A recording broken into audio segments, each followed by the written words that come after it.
Good morning, everyone. Well, it's a Wednesday, and every Wednesday at about 8 o'clock in the morning, France time, which is right now, we will do a summary on the tracker, and we'll do the same thing on Saturday mornings around about 9 o'clock, and the same again on Monday mornings at around about 8 o'clock. So Saturday morning's just an hour behind. We'll never be earlier, and I'll try and make it on time, but if anything, it might be a little bit later if things are happening. I've been at it since 6 o'clock this morning, and I haven't even looked at this tracker yet, so it's going to be news for you and news for me. Although I did see last night Uku heading down. First thing I want to mention is if you open up here, hit the tracker, obviously I'm just going to reboot this because I just noticed I couldn't find, we'll pull this down here now, you'd be doing the same thing possibly, or opening up your mobile device, and you'll see the most interesting point right now, you can't see R, remembering that R is down as the grab bag guy. So if we just push this up a bit, that's his old position. It didn't come up now, so what you've got to do is go over here to the teams, and you'll see there's two sections for R here. One is R Wig, which is that green boat, but you actually want now the purple one, which is R Wig grab bag. So if you just hit that, all of a sudden, bingo, he will come up. I think it's got to do with the racing program versus using the grab bag. We might try and sort that out later today. But anyway, if you're looking for R, you've got to actually hit R Wig grab bag on that side, and he'll come up. So we'll have a quick look here at him before we look at the weather and everything else. No, I'll pull the weather back now. We'll go through the whole fleet in a minute, but I know there's a lot of interest in what R is up to. Two things to notice. The first thing, the weather's pretty mild, and R is now making 4.8 knots, heading virtually due north under his jury rig with the twin spinnaker poles, and doing really quite well. He managed to get that up late yesterday afternoon, and reports all is good. He's very happy, and the weather's helping him as well. Uku was obviously, he offered his assistance if it was needed. We told him it wasn't needed, and we gave him Ari's position, and he made a decision to head down with a course. He didn't actually tell us he was doing that, so I hadn't actually noticed that last night. We were very busy with what's going on, and unfortunately they passed during the night. We didn't actually organise a rendezvous. It was nice to know he's in the area. He sailed straight past. We just notified him that notified Uku that he's actually passed R. He would have been surprised to see R moving so fast north. Anyway, tactically, ironically, you'll see in a minute that it's not a bad move for Uku anyway, because he needed to get south in a hurry to keep some wind. So just to wrap up on R, you've probably read all the reports. He is quite happy, making great time. But if we look at I'll just zoom back out again now. If you look at the weather that's coming, he's going to sail straight into a hole. And this is today's weather. If we go forward one day, bingo, there's a hole. So Ari's going to slow down a little bit in the next 24 hours, probably come to a stop, and then carry on. His tactic is clearly to head as quick as he can north, because when big winds come, they come from the west and the southwest, and he doesn't want to get caught on a lee shore. So that's a very good move, and he may even decide, when we give him, we're about to give him the weather report shortly, that he might motor through this calm while he can, continue motoring north. He's got about 200 miles range, and he's about 350 miles or so from Cape Town at the moment. So all's looking good for R. So we'll leave him there right now, and we'll go zoom back out, and we'll concentrate on the rest of the fleet here, bring the real-time weather back to today. So this is what we've got. Francesco coming down. He's holding middle of the road a bit. He hasn't gone way over to the west, but we've got a good southeasterly trade wind still that's filling in. Antoine's steady progress to Rio. Then we come down. Suhaili obviously heading down to a calm patch here. He's going to slow down big time shortly, but we won't worry about that. So we'll just enlarge things here. Back end of the fleet, Mark Sinclair still plodding along. Big chat yesterday on the phone, or day before on the phone, making 6 knots, heading right where he wants to go. Istvan, he's actually caught up. He'll be as happy as a pig in mud. as we say in Australia. He's back in with the fleet. Tapio's lost huge grounds over the last week or so with all these electrical problems and delays and not concentrating on weather, trying to fix the boat and so on. Istvan's just steadily plodding along, 4.8 knots. He's back in the game and he'll be happy with that. Importantly, he's on the right side of this high, so he's going to keep sailing. Anyone up this end of the world, namely Loic and Igor and even Susie, big problems. For whatever reason, Loic is still heading in a northeasterly direction.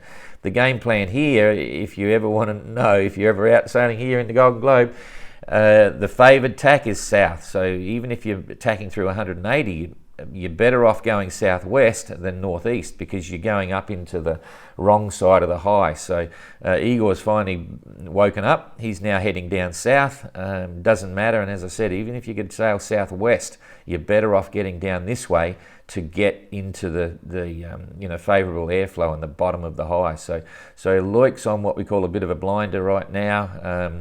We're in good touch with his satellite phone, satellite SMS now, but he's still thinking of Cape Town. So Igor lost out hugely in the last couple of weeks, but I'm sure he'll be back there shortly, making 2.3 knots. Got a reasonable little breeze, but at least he's heading in the right direction.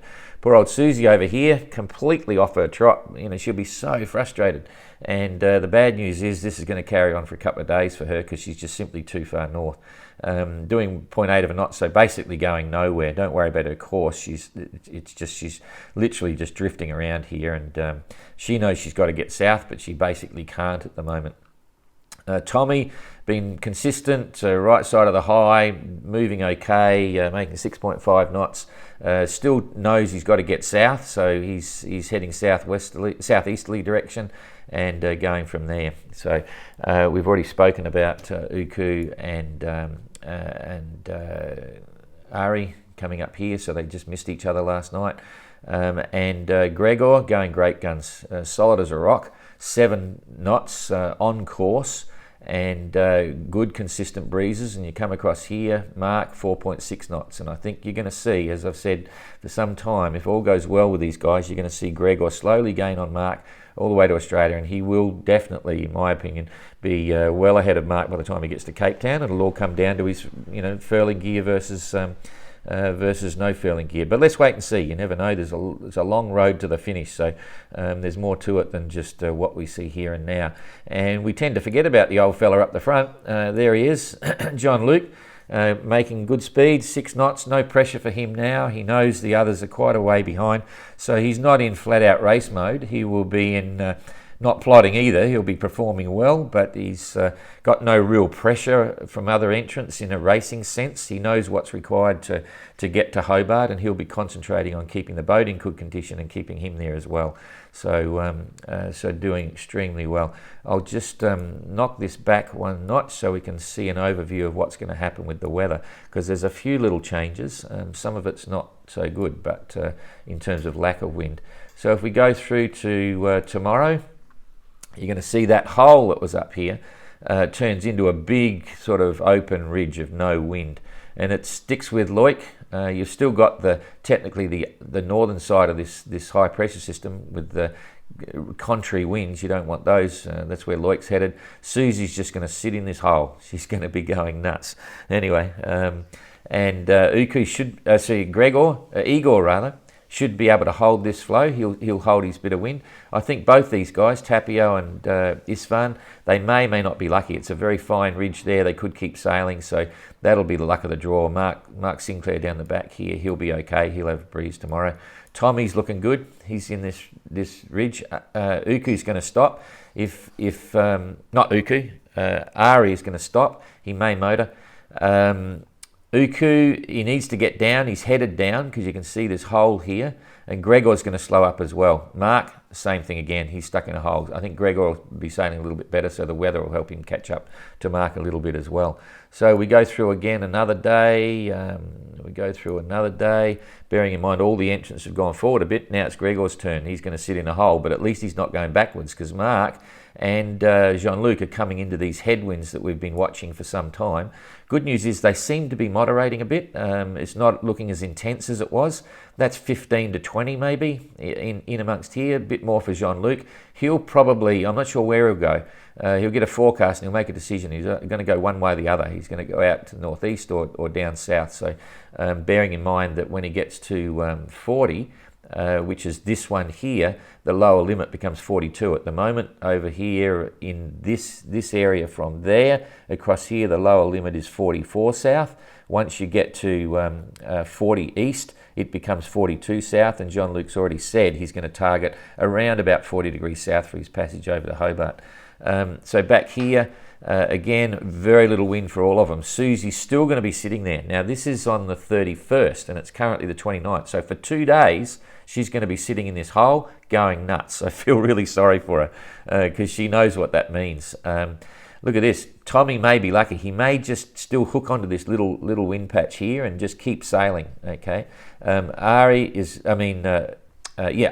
looking good. He'll be up here. He's still got following winds all the way up. So he's going to slow down for the day, but then he's got really nice conditions to make towards Cape Town. We're all happy about that.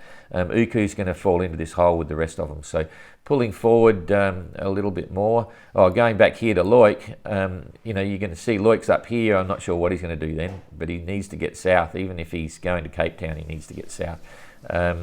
Mark and Igor and Tapio, they could be okay. They'll be frustrated at being so far behind, but so.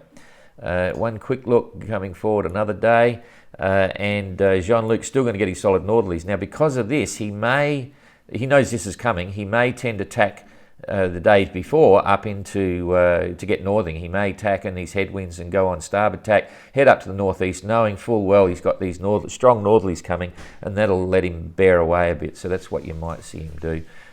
Huge lack of wind down here. The frustrations of getting around Cape of Good Hope aren't over for the fleet yet. There's going to be lots of screaming and yelling and pleading for wind in the right direction.